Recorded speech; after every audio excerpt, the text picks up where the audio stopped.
नमस्कार, tiger force news से R L Chaudhary.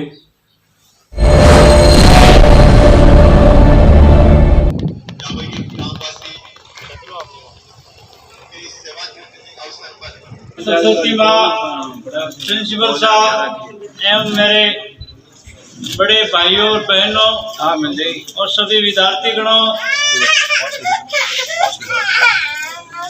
का बहुत बहुत आभार व्यक्त करता हूँ कि आप आज इस फंक्शन में, इस कार्यक्रम में पधारे, अपना अमूल्य समय निकाल कर पधारे, इसलिए मुझे बहुत खुशी है।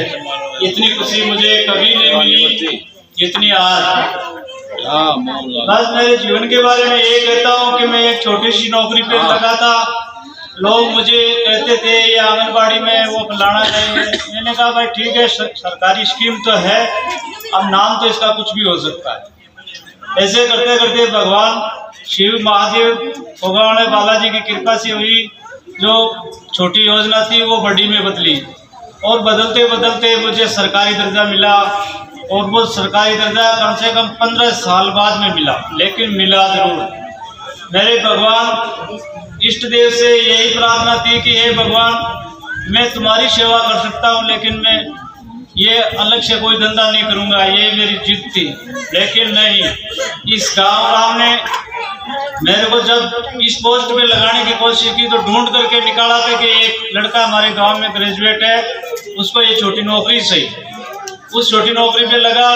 फिर मैंने वो नौकरी करना नहीं चाहा, लेकिन फिर भी गांव वाले मेरे 4-5 बुजुर्ग लोग मंदिर पे आकर के कहा कि भाई तुझे अगरबत्तियों का पैसा गांव में ही दे रहे हैं, नौकरी गांव में ही दे रहे हैं, तेरे को कहीं नहीं जाना पड़ेगा।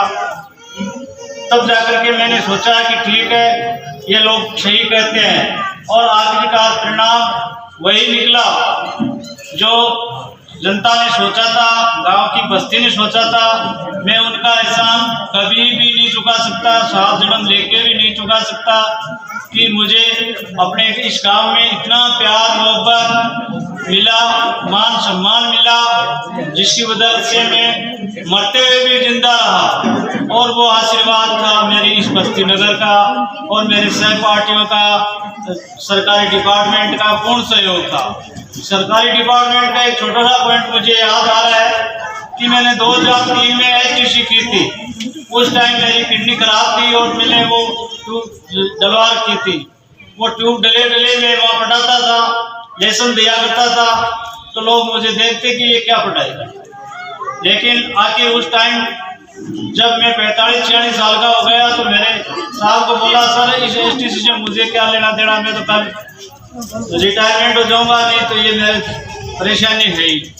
तो तुलाराम जी थे हमारे प्रधानाचार्य डाइट कुचामण के, उन्होंने कहा नहीं, उसने उस टाइम भी मेरे को एक अच्छा सम्मान दिया कि नहीं डोगरे हमारे डिपार्टमेंट में आने वाला पूर्ण जिंदगी पाता है और कभी परेशान नहीं रहता है। तो इसलिए आज मैं उनको याद करूंगा कि आज उनकी बदौलत से मैंने 60 साल प्राप्त किए, आप लोगों का सहयोग मिला। रही बात मेरे स्टाफ से, मेरे बच्चों से, मेरे माता पिता, गाँव वालों से, किसी प्रकार से मेरे से अनजाने में कोई गलती हो गई हो तो उसके लिए मैं सवाल याचना करता हूँ। जय हिंद, जय हिंद।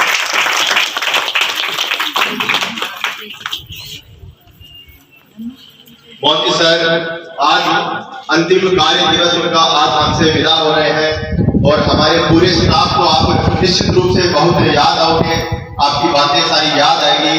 मैं आपको हमारे पूरे स्टाफ की ओर से 2 वक्तव्यों के साथ हमारा जो मन में जो बात है वो आपको जरूर कहना चाहूंगा कि वक्त की हो धूप या तेज हो आंधियां, कुछ कदमों के निशा कभी नहीं बोते, जिन्हें याद करके मुस्कुराते ये पल के, वो लोग दूर होकर भी दूर नहीं होते, वो लोग दूर होकर भी दूर नहीं होते। आप हमें हमेशा याद रहोगे, हम हमेशा आप भी हमें याद रखना, यही हम आपसे उम्मीद करते हैं। धन्यवाद।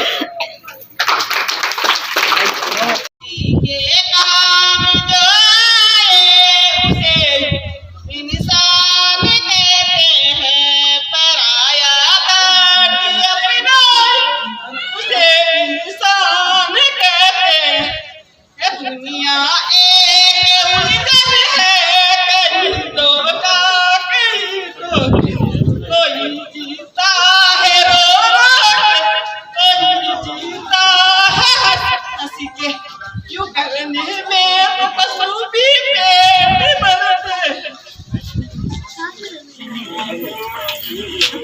हमारे पूज्य देवता भगवान बालाजी को नमन और बद्री जी महाराज को नमन।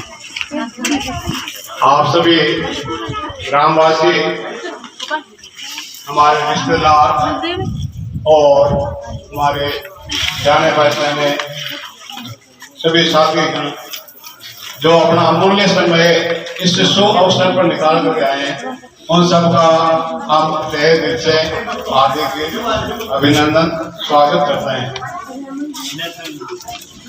आज का ये शुभ अवसर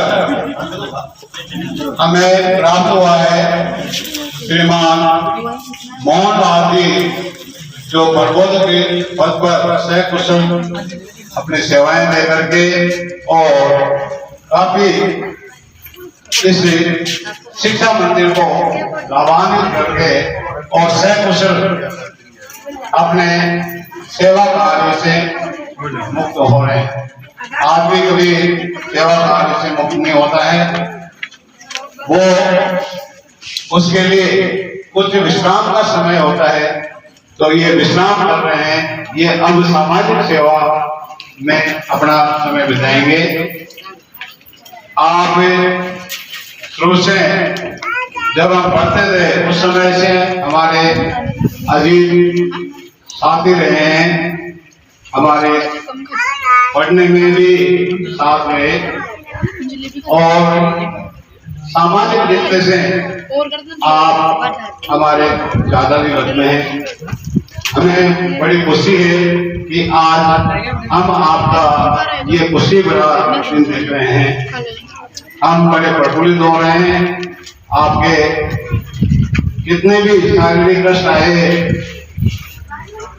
और उन कष्टों का सामना करके आपने मतलब समाज को, बच्चों को शिक्षित करने का कार्य किया, ये बीड़ा उठाया, ये कम बात नहीं है। हमें आपके आगामी जो अभी आपके दिवस को होंगे, आपके जो भी आयु के फल होंगे, उनके लिए आप स्वस्थ रहें,